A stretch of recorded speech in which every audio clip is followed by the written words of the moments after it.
Redmi note series মানে সেখানে আলাদাই একটা এক্সপেকটেশন ছিল, কিন্তু আজকের দিনে দাঁড়িয়ে রেডমি যে নোট 14 সিরিজ লঞ্চ করলো সেখানে কি সেই এক্সপেকটেশন আমাদের আদৌ ফুলফিল হলো? এই যে আমার হাতে রেডমি নোট 14 প্রো রয়েছে, আমি জানি মাস তিনেক আগেই আপনারা রিভিউ দেখে ফেলেছেন, কিন্তু এতদিন ফোনটা ব্যবহার করার পর আমার আসল এক্সপিরিয়েন্স আজকে আপনাদের সাথে শেয়ার করবো। ফোনটায় হাইপার ওয়েস দেওয়া হয়েছে, কিন্তু এই হাইপার ওয়েসের ভেতরে এমন কিছু জায়গায় ইনবিল্ট অ্যাড শো করছে না, যেটা সত্যিই বিরক্তির একটা কারণ। ধরুন না, আমি ডেস্কটপে এসে সোয়াইপ ডাউন করব, এখানে একটা অ্যাপ্লিকেশন আমার রেকমেন্ডেশনে চলে আসবে, কি বিরক্তিকর ব্যাপার। এর সঙ্গে সঙ্গে এখানে যে গ্ল্যান্স মোডটা সেটাও কিন্তু অ্যাক্টিভেট হয়ে আসবে, সেটাকে আপনাকে আনইনস্টল করতে হবে বা অফ করে দিতে হবে। তার পাশাপাশি এখানে যে অলওয়েজ অন ডিসপ্লেটা রয়েছে সেটা মাত্র 10 সেকেন্ডের জন্য কাজ করে। Xiaomi কি অলওয়েজ অন ডিসপ্লের মানে বোঝে না? ছেড়ে দিলাম। এর পাশাপাশি বিভিন্ন গেট অ্যাপস অ্যাপ্লিকেশন যেগুলো রয়েছে সেগুলো আপনাকে আনওয়ান্টেড নোটিফিকেশান পাঠাচ্ছে, এমনকি আমি যখন নোটিফিকেশান ব্লক করে দিচ্ছি তার সত্ত্বেও নোটিফিকেশান কিন্তু আসছে।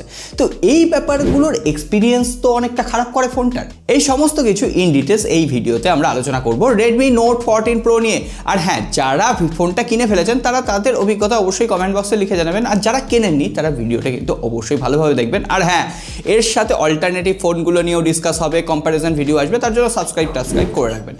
প্রথমত আমরা যদি ফোনটা ডিজাইন নিয়ে কথা বলি, পেছনে ব্যাক প্যানেলে যে ভেগান লেদার ফিনিশটা রয়েছে, ডুয়েল টোন ফিনিশ, দেখতে সুন্দর লাগছে। তবে হ্যাঁ, লেদার ফিনিশ ফোন যতই প্রিমিয়াম আর দেখতে ভালো লাগুক না কেন, ব্যাক প্যানেলে কিন্তু নোংরা ময়লা বেশি অ্যাট্রাক্ট করে, সুতরাং অল্প কিছুদিন ব্যবহারের পরেই দেখবেন নোংরা হয়ে গেছে, তাই জন্য অবশ্যই কভার লাগিয়ে ইউজ করবেন। তবে আপনি যদি লেদার ফিনিশ না নিতে চান, এর গ্লাস ব্যাক ভ্যারিয়েন্টও আছে। গ্লাস ব্যাক ভ্যারিয়েন্টের একটা সুবিধা হচ্ছে সেখানে কর্নিং গরিলা গ্লাস ভিক্টাস 2 এর প্রোটেকশন রয়েছে, যথেষ্ট ভালো প্রোটেকশন। তবে তার মানে এই নয় যে ফোন হাত থেকে পড়ে গেলে ভাঙবে না, যে কোনো ফোন হাত থেকে পড়ে গেলে জলে ডুবলে খারাপ হতেই পারে, এমনকি এই ফোনটাও খারাপ হতে পারে, যদিও এখানে IP68 রেটিং রয়েছে। আপনি আন্ডার ওয়াটার ফটোগ্রাফি করতে পারবেন, কিন্তু সেটা আমি কখনোই রেকমেন্ড করবো না, বাই চান্স খারাপ হয়ে গেলে তো আপনারই যাবে। যাই হোক, ফোনটা দেখতে যথেষ্ট ভালো প্রিমিয়াম লাগছে। রেডমি নোট সিরিজের ফোন কিন্তু মনে হচ্ছে না, এটা অনেকটা ওই ভিভো ওপোর মতো ফোন দেখতে লাগছে। আদপে ফোনটার ডিজাইন নিয়ে আমার কোনো অভিযোগ নেই, তবে রেডমি বারবার বলছে এই সেগমেন্টে একমাত্র ফোন যেখানে IP68 রেটিং রয়েছে, এটা নয়। আপনি মোটোরোলা এজ 50, মোটোরোলা এজ 50 নিও যে স্মার্টফোনগুলো রয়েছে সেখানেও IP68 রেটিং পেয়ে যাবেন, তাহলে এই স্মার্টফোনটা একমাত্র স্মার্টফোন নয়। সেকেন্ডলি, এই স্মার্টফোনটায় 1.5K একটা কার্ভ অ্যামোলেড ডিসপ্লে দেওয়া হয়েছে, ডিসপ্লে সাইজ হচ্ছে 6.6 ইঞ্চি। মোটামুটি আমরা রেডমির অন্যান্য স্মার্টফোনে যেমন ডিসপ্লে পাই, এই ডিসপ্লেটাও সেই রকমই। তার সঙ্গে 120 হার্টজের রিফ্রেশ রেট রয়েছে, ডিসপ্লে রিফ্রেশ রেট নিয়ে কোনো রকম প্রবলেম নেই। তার পাশাপাশি আমি 4K HDR ভিডিও চালিয়ে দেখেছি ইউটিউবে, সেটাও যথেষ্ট ভালোভাবেই প্লেবেল ছিল, কোথাও আটকে যাচ্ছিল না, আর ভিউইং অ্যাঙ্গেলও যথেষ্ট ভালো ছিল। আর আগেই বলেছি, ডিসপ্লেতে কর্নিং গরিলা গ্লাস ভিক্টাস 2 এর প্রোটেকশন রয়েছে, 3000 নিটসের পিক ব্রাইটনেস রয়েছে, যদিও হাই ব্রাইটনেস মোড রয়েছে 1200 নিটসের, ডাইরেক্ট সানলাইটে ইউজ করেছি, কোনো রকম অসুবিধা হয়নি। ডিসপ্লে টাচ রেসপন্স যথেষ্ট ভালো ছিল। আর সাউন্ড কোয়ালিটির কথা বললে আগে এই সাউন্ডটা একবার শুনুন।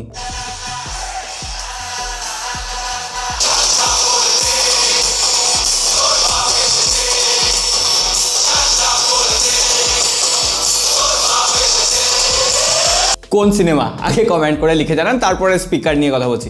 যাই হোক, এখানে যে ডুয়েল স্টিরিও স্পিকারটা রয়েছে সেটা যথেষ্ট লাউড, ভাইব্রেন্ট, এবং যে ইনস্ট্রুমেন্টালগুলো ব্যাকগ্রাউন্ডে বাজে সেগুলো সেপারেশন একদম পারফেক্টলি ম্যানেজ করতে পারছে। আর এটাই তো আমরা ভুল করি, একটা ফোনের ডিজাইন আর ডিসপ্লে ভালো হলেই ফোনটাকে আমরা চুজ করে নিই, কিন্তু ফোনের সব থেকে আসল ব্যাপার হচ্ছে এর প্রসেসর।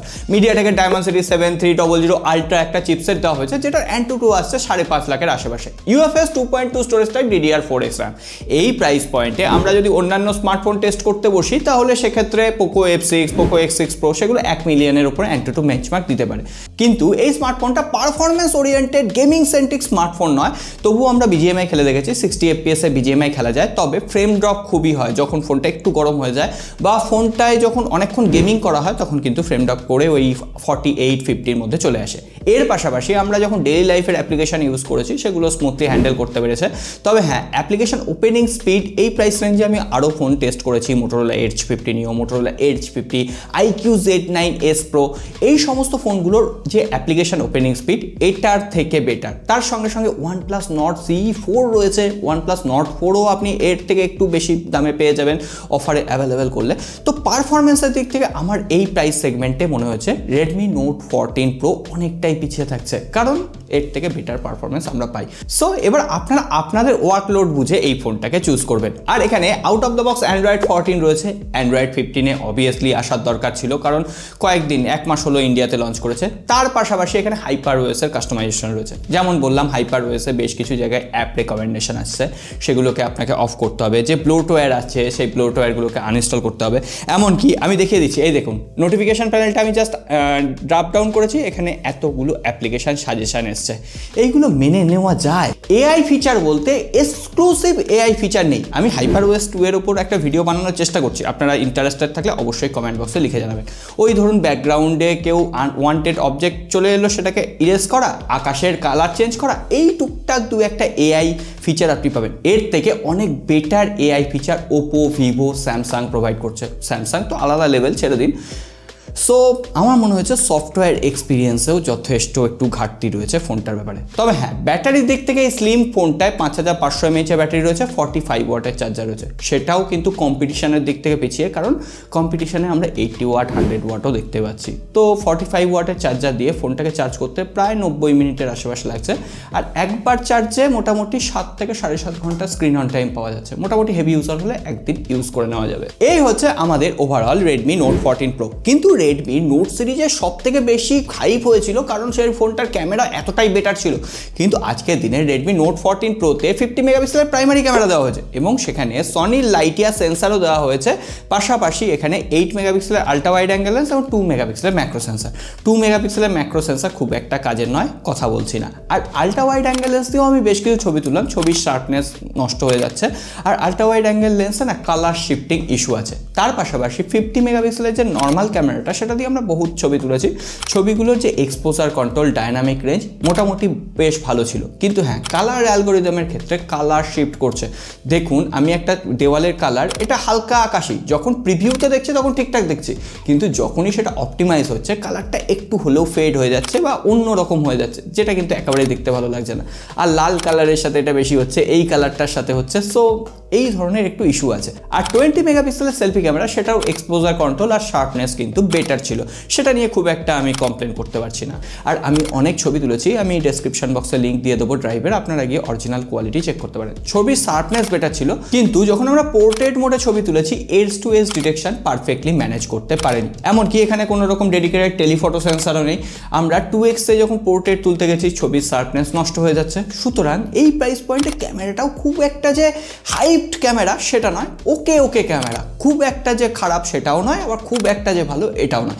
এই প্রাইস সেগমেন্টের সব থেকে বেস্ট ক্যামেরা আমি দেখেছি মোটোরোলা এডজ 50 নিও, এমনকি IQ Z9s Pro এর সাথেও ভাবছি আমি এটার কম্পেয়ার করব। তার জন্য অবশ্যই সাবস্ক্রাইব করে রাখুন, তাহলে বুঝে যাবেন যে একই প্রাইস পয়েন্টে দুটো স্মার্টফোনের ক্যামেরা কিভাবে কাজ করছে। আর সব থেকে যেটা বড় ক্যামেরা, 4K 30 fps আপনি ভিডিও শ্যুট করতে পারবেন ব্যাক ক্যামেরা দিয়ে, ফ্রন্ট ক্যামেরা দিয়ে। 4K এর সাপোর্ট নেই, 1080p 60 fps। কিন্তু যখনই আমি OIS অন করব না, তখনই এটা 1080p 30 fps এ নেমে আসছে, 1080p 60 fps ও নয়। তো এই ব্যাপারটাও কিন্তু যথেষ্ট আমার খারাপ লেগেছে, কারণ আমরা যারা কন্টেন্ট ক্রিয়েট করি, ব্লগ শ্যুট করি, তাদের জন্য 60 fps-টা থাকবে না অপটিক্যাল ইমেজ স্টেবিলাইজেশনে। সো ওভারঅল এবার আপনারা আপনাদের ফিডব্যাক কমেন্ট বক্সে শেয়ার করবেন। বাদ বাকি এখানে ফিচার অনেক রয়েছে, নাইট মোড রয়েছে, টাইম ল্যাপস, স্লো মোশন, এই ফিচারগুলো তো আপনি অ্যাভেলেবেল পেয়ে যাবেন।